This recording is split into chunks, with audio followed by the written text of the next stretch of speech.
In today's episode, we're going to be talking about why your mindset is probably holding you back. So make sure you stay tuned to learn more about it. So for anybody who hasn't been on the show, or first time listening to the show, first of all, I want to say thank you guys for listening, watching, or whatever platform you're on. This show is for specifically to help people who want to be in the rental industry, from equipment rental to event rentals, or venue rentals, to help them grow their business and start a business. So let's continue. If you haven't already, check out the checklist. Make sure you download the checklist. Get the checklist, the ultimate checklist. It's getting updated on a regular basis, maybe way too much, because Eddie keeps talking about if we putting too much out there. That's how I know that we're doing a good thing when Eddie's uncomfortable with information we putting out there. He's saying, like, I guess we're not doing any courses, because everything's going to be already in here. But that's fine. That's fine. You guys can get out there and we can grow together. So today's an interesting topic. I think this can go multiple different ways. This might be a part one and a part two, who knows. But let's talk about limiting beliefs. Me and Eddie had a conversation about this right here, and I know me and Eddie have lots of conversations with people who are like, every day. My wife always tells me about it. She's like, "You talk to him more, you talk to me." I was like, "Look, man." My wife has accepted it. She doesn't say anything no more. But it just, obviously we're friends, so that obviously works out a lot better, and you get to work with your friends every day. Yeah. And enjoy what you do. Yeah, so that works out. But when it comes to limiting beliefs, and I think we're saying this not because we're outside the matrix and like that. I took the pill. Like he's Morpheus, I'm Neo. Nemo? Neo, yeah, not Nemo. Hey, Nemo, you want to find your son? Take this pill. He said, the red one. So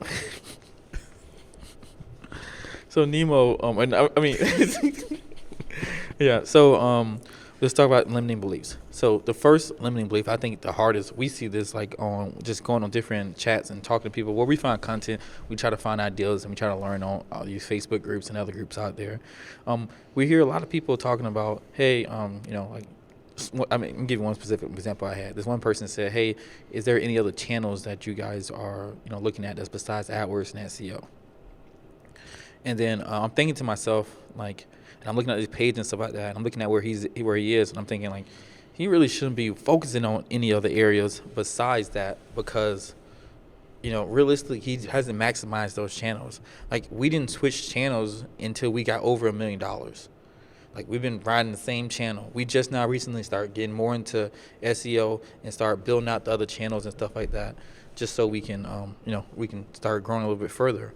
But most times you're not maximizing the channel. And his belief that he has put in enough time or enough money or enough resources in to believe that he's maximized those two channels was like kind of crazy for me. But obviously it's different because it's different mindsets, because I think he believes he needs to do more so that he can get more, when realistically he needs to do better and more of what he's already doing. And I'm pretty sure you've seen similar things like that.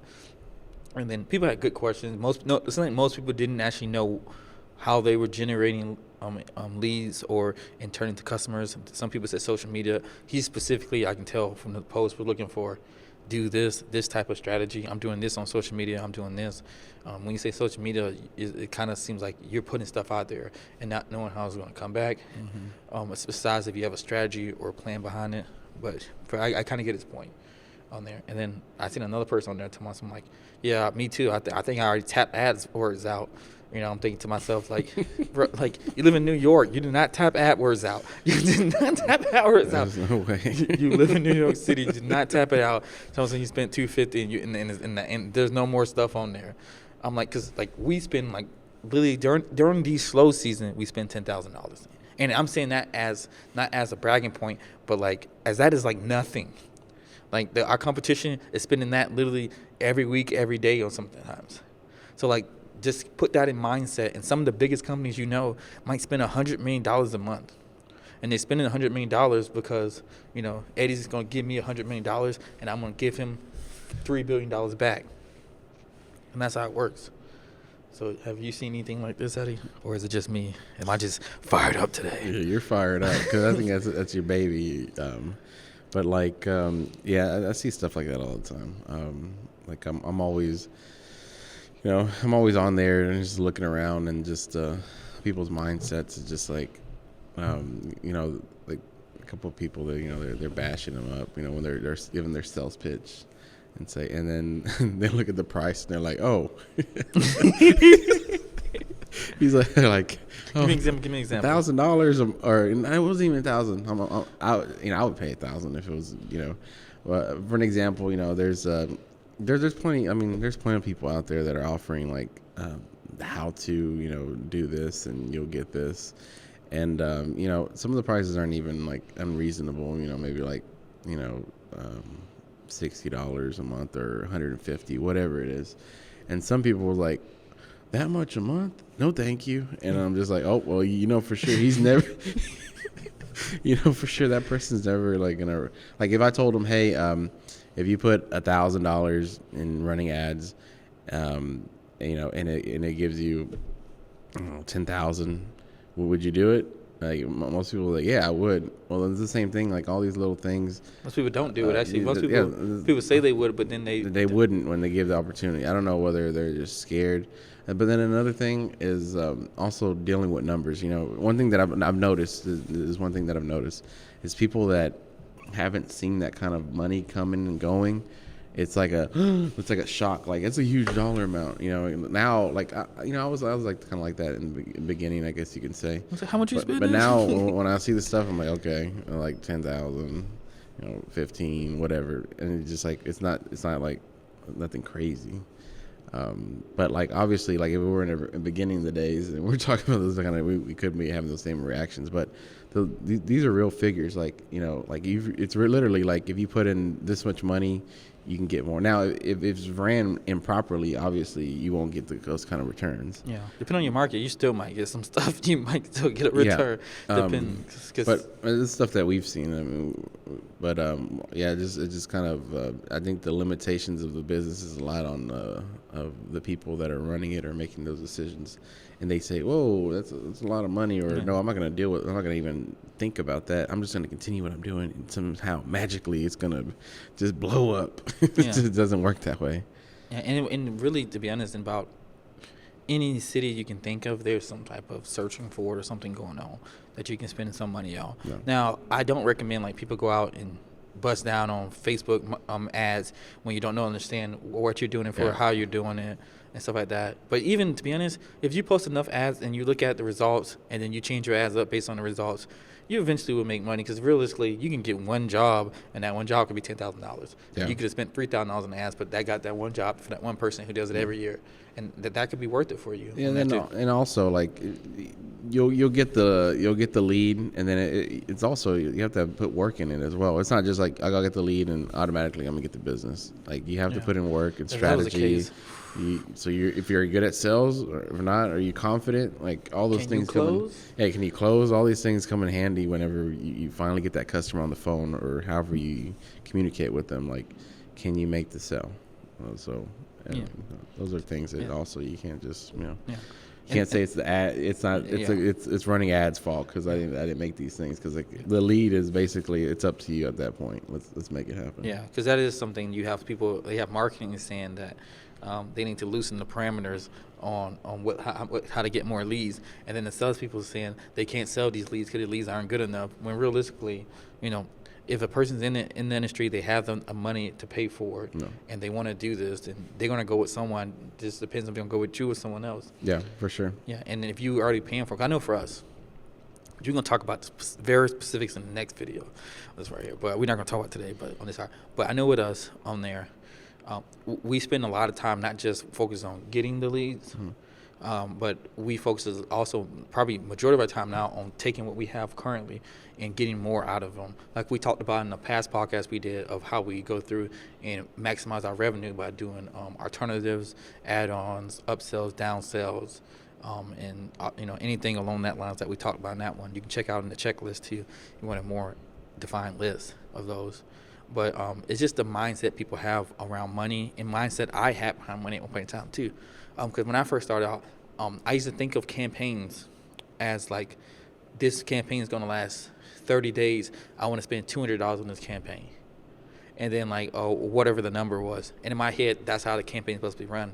And then I remember one time, someone told me, and I give him, tell him like my ad's not working. And then he asked me how much am I spending. I said, 200. He said, okay, 200 a day. I said, no, 200. Like, he said, oh, 200 a month. Okay, that's maybe it's a little low, but whatever. I said, no, 200 for the whole ad.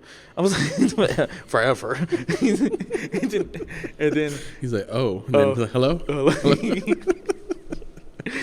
So yeah, and so I told him that, and then he makes me start thinking that like you spend a little bit at first just to get your ad working. You might spend like $5, $10, $20, $30, $40 a day, whatever your price point for it. Doesn't kill your business, but it hurts enough to lose it, because you want to go back and check up on it and stuff like that, just to make sure that it works for you. Because like you don't want to be putting you don't want to be like, if you make $20 billion, you don't want to be running ads for $1. It's not ever gonna hurt. You're gonna let it run until forever. Yeah. So you want to do it where it hurts, but not where it hurts you. No. So where it physically hurts. Yeah, maybe in the same sense as like when you start seeing the money going out and you getting the leads, you're needing to convert those leads as well, because like there isn't no like it's whatever. Like you're gonna have to work like.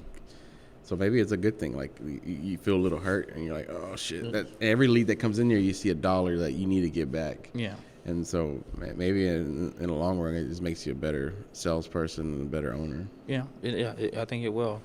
And it's just like you have to just like look at it, and really figure out how you're gonna build this out and how you're gonna do this, for the most part. Because like your mindset like can't just be where I'm scared to spend $1,000, because most likely if you're using Google Ads or Bing Ads, you have not saturated the market. Really, probably majority of markets you're in, unless you're spending a couple thousand or hundreds of thousands, depending on market, or millions in certain markets. Just depends. Because I'm saying like we, like just saying from where we are, and I know we're nowhere near the top, but I know we are probably further ahead than a lot of people. And we spend basically stuff that people spend every single day on a month. Sometimes in the whole year, they spend the whole thing. And the mindset is to shift and realize that like every time you give Google $1, they should be giving you 10, 12, 20 back, or whatever your conversion numbers is that works for you. It could be $5, and that could be work if it works in your system. And just getting it back and working to make it better and better. And like that mindset, I think, has changed. Because I remember like the first time I met Eddie, because Eddie's not an ad guy. He has turned into an ad guy probably now. And he probably still, you hear him, he says, it's the freeway. If it's free, take 3. But like at first when I talked to him about it, even like when we weren't working specifically in the same company together, I told him what I was doing. Then I said he ran some ads, and I was wondering at first, and I had the same feeling that guy had on me, because Eddie ran ads, and then he was like, "What was like you were doing?" It was like you said you're gonna spend like $200-$300 or something like that, and then he actually got some people. You know what I mean? It wasn't like he wasn't like a floodgate, but he got enough people to easily pay for that to show that it's worth doing it. And then I was like, I never heard anything about that again. I was like, and he actually got a job. He actually converted people. Yeah, it's pretty easy. Yeah. Well, I already had the experience. I just needed the key to the market. And but you stopped running the ad though. I didn't understand that. Why? No, I didn't understand why you stopped running, because like the thing is, you converted them. Like it doesn't like if you convert. I think you were converting like half the people that came through. It's funny. At this point in time too, it's like that's when I was buy your website. Yeah, this is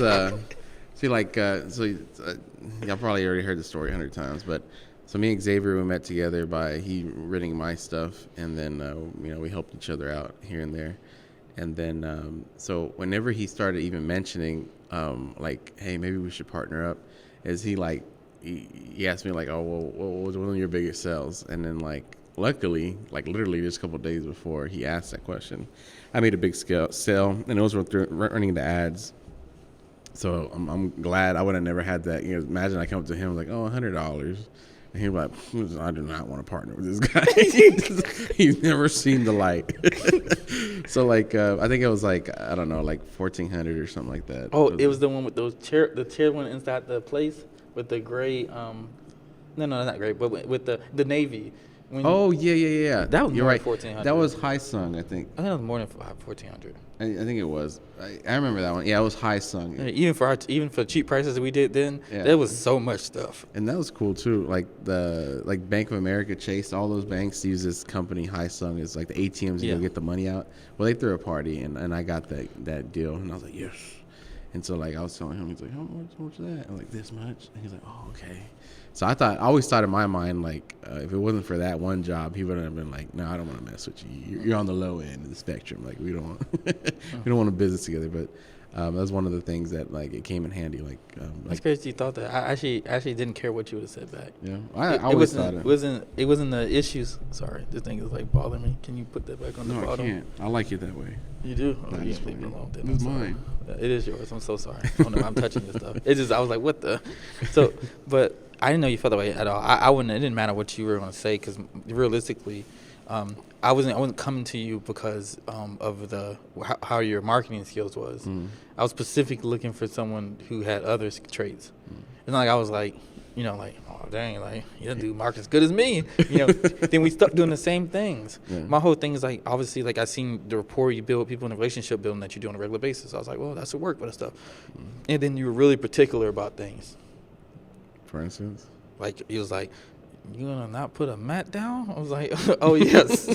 You got one? And then we never returned it. Yeah, you did. It was all mangled up. But I got you a new one though. And what about my table?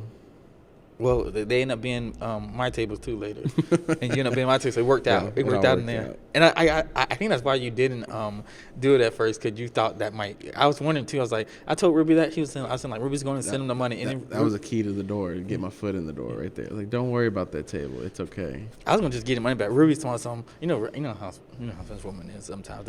She was like until he asks, and if he does ask. That person. My mom's warned me about guys like you.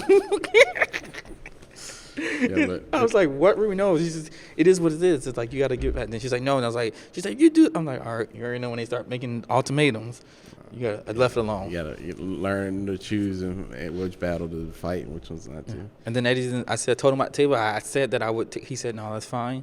And then he probably was like, damn, it's my dog. Don't chew it up on the table. Yeah, I did. I remember that. Hey, I'm surprised he still remembered what I said. Yeah. I was like, man, did a pit bull get a hold of this thing? This thing's all chewed up. Yeah, and that's probably I think I've damaged your first table. You did. That's okay. After that, I had a damage waiver and all the other fees.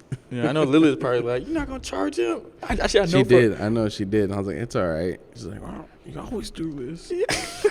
I always get stuff for free. Yeah, but that's a mindset trait too. And mindset belief, like the thing, like even like I know you said that. I just really just started this in my head. It's like, because my wife Ruby, she's better, a lot better now, and I'm better too at this right here. But when you realize that gratitude can compound faster than your income can, and then you can use that gratitude to turn into income later.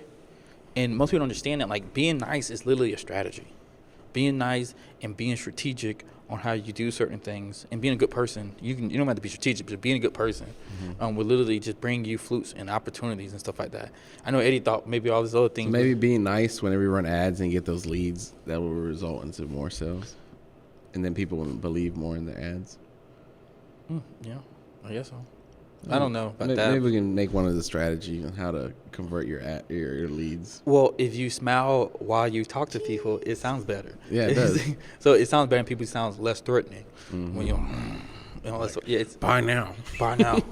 Buy now. Hurry up and buy. Hurry up and buy. On there. But it's just like you have to watch these limiting beliefs. And I try to look. I have to check myself all the time, even like on our ads right now, because there's stages of limiting beliefs. Like Eddie's probably, I think for him, once the belief is gone, it don't matter if it's $1 million, $1,000 trillion, whatever it is gone. For me, I still have a limiting belief, and I like working ads for the last, 13, 15 years or something like that. I've been running some type of ad somewhere with my own money or someone else's money for that long, and I still have a limiting belief. Like even I think about ads on our side, like, I don't want to bring up the ads no more because of this. I mean, realistically, I shouldn't be thinking about that because if we spend $20,000 in ads, then we should get back, $300,000, $400,000 back in ads that month, based on our rates and stuff. And it's been the same. And so I've had no evidence of it being opposite based on the ads that we currently run. So it makes no sense not to raise the ads up on things. So most time you got to raise your ads up, you want to get more stuff.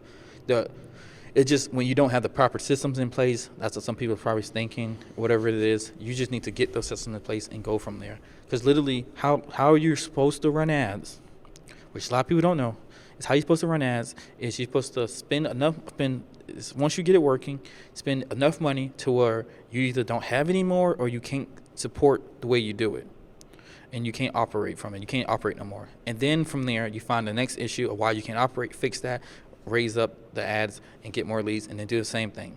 And then you do quality control over it. So your ads should be infinite. So like when people tell me about their ads, they always tell me about the total spent they're going to spend on their ads in one campaign. Like I don't run ads in campaigns, we run ads continuously. Like we're spending between 10 to 20 and probably more. We don't have a budget per se. Is that when we go on there and it says that we're only showing up on a certain amount of stuff and we still have stuff to be rented out, we raise the ads. When we have all the stuff rented out, we lower the ads on certain things. It depends on a certain timeline on there. Because Google still hasn't let you to choose people when their intention of throwing a party is going to be 6 months or 10 months. But Facebook does allow you to do that. And like when people are going to get married, how far away they are from their marriage and stuff like that. That's a whole nother world. Which once I get that figured out, we're gonna put it in there, throw some Eddie magic on it, and then we're gonna put it back out there so you guys can see how to do that. But you have to be willing to spend the money if you want to make the money. And it's also, too, the same thing when that same belief from ads, because so many people like, I don't want to run ads, or somebody told me, like, we did all this and we have spent no money. And I'm not trying to push people down for if you make a certain amount of money, because I'm not trying to say, like, that's not a lot. But someone told me they made, like, $100 or something thousand dollars or $200,000. I forgot what the exact amount was. But it's somewhere around that range. And they said, we've done this with no ads. And in my mind, I know from their thing, they're thinking, oh, well, we did a great job. We didn't spend any money. But from my mind, I'm like, you could have spent 200,000 ads and got $1 million back on there. Like, you didn't use any leverage at all. Like, only thing you leverage was yourself. The same how we leverage people, which if you don't, you should hire people once you get this system in place so you can leverage them. You leverage credit. You leverage your media and all this stuff, too, as well. And from my mind, I was like, they're thinking about it wrong. You need to be doing this right here, because these are the customers that you own after the fact, and you can rework them and schedule them and keep building your book of business. So I was just thinking about that stuff right there. Then someone told me something like, you probably have not saturated the market. And if you're doing SEO, to be completely honest, I know it's slower, and you're probably thinking, oh, I need to do something now. There's other things you can do.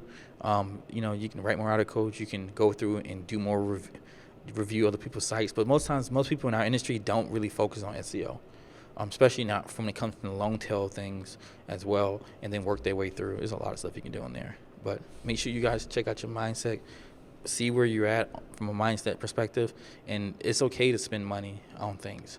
The same how you spend money on equipment, expecting to get back. When you spend money on ads, you should expect to get it back and more as well. So if an opportunity comes to you and someone says, hey, I'm going to do your SEO for you, and they're good and they know what they're talking about, obviously just all the stuff in there, I want to tell you to go work with someone who don't know what they're doing. Make sure you understand and see stuff, talk to people. Right? Yeah. If you do that, if they say, like Eddie said, the service $1,000, but if that service could get you $5,000, $10,000, that's something you probably should look at on there. It might not be bad. Now, if you can do it yourself, then and some people say, well, I can do that service myself. You have to think to the thing like, well, are you doing it? And why aren't you doing it? And is it worth it to not be doing it because you want to do it yourself in the future? And some things like, because I've been like that for the most part. I'm more of a hands-on kind of person. But now, during my development as me as a person, I've come to realize that sometimes it's better to get the person that's some people have been doing this 10 years, 20 years or whatever, their whole life, and that's their expertise. One thing I don't want to be anymore is expert of every single thing in the business. I'd rather use people and let them, that's why I pay them for their expertise. But we want to see results, you know what I mean? So that's the main thing, that we just hold everyone accountable for that. So if you do hire somebody and they say they're the guru, we'll just make sure that you're getting guru results. Yeah, and that's pretty much it right there. So if you haven't already, check out the checklist. We have tons of stuff in there, so you can be a guru, but you don't need to do. You just got to do the basic. You do the basics, you will make a lot of money in this right here. And then you can get into the advanced stuff, how you work things out. But do the basics, check it out. The link's down below. If the link's not there, just use the email and ask, can I get the checklist? You said you would give it to me. Just say that to us. If you have any messages, you Make want to them send, chokers. Hey, come over, get my stuff. Said it's free. if you want to talk to us or anything like that, check out the links below. Also, check out all the links for different products that we recommend that you guys work with and stuff we use.